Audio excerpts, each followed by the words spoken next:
Am I the jerk for refusing to let my mother-in-law call my daughter by a name we never gave her? My husband Illy and I welcomed our daughter 11 weeks ago. We named her Ren.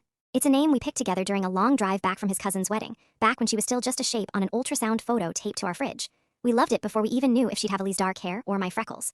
She ended up with both. The trouble is that Ellie's mother, Carol, had her heart set on a different name entirely. Her own mother, Ellie's grandmother, was named Rosalind, and Carol spent basically my whole third trimester dropping hints that a little Rosalind would mean the world to her before she passed.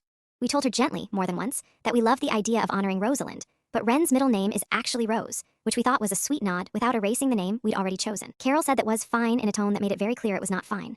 Then Ren was born and things got strange. At the hospital, Carol held her for the first time and cooed, "Hello, my little Rosie." I laughed it off, thinking it was a slip, but it wasn't a slip. At the baby shower reschedule she threw 2 weeks later, she'd had a cake made that said "Welcome Rosie" in pink frosting.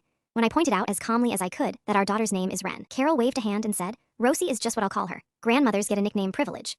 Illy's sister Dana laughed and backed her up, saying it was harmless, and I was being sensitive because of hormones, which honestly stung more than anything Carol said. It kept escalating. Carol mailed a monogrammed baby blanket with a giant embroidered R on it. She introduced Ren to her book club as our little Rosalind. She started a shared photo album on her phone titled Rosie's First Year, and invited half the family to it before I even found out it existed. My own mother saw it and texted me confused, asking if we changed the baby's name and not told her. That was the last straw. At Sunday dinner, in front of Ellie, Dana, and Carol's husband Frank, I said as evenly as I could that our daughter's name is Ren, that we'd chosen it deliberately, and that I needed everyone, including Carol, to actually use it going forward not as a suggestion, but as a boundary. Carol's face went tight. She said I was stripping her mother's memory out of this family, and that I was being controlling over a nickname.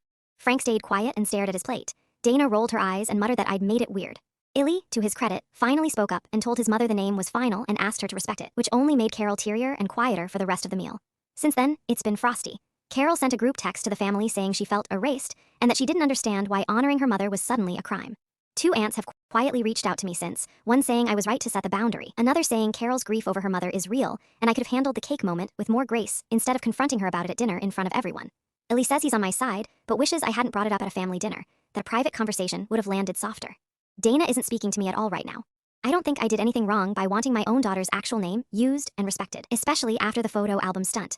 But I keep replaying that dinner table moment and wondering if I blew up something that could have been solved quietly, and whether I embarrassed Carol in a way that will follow us for years. Am I the jerk, or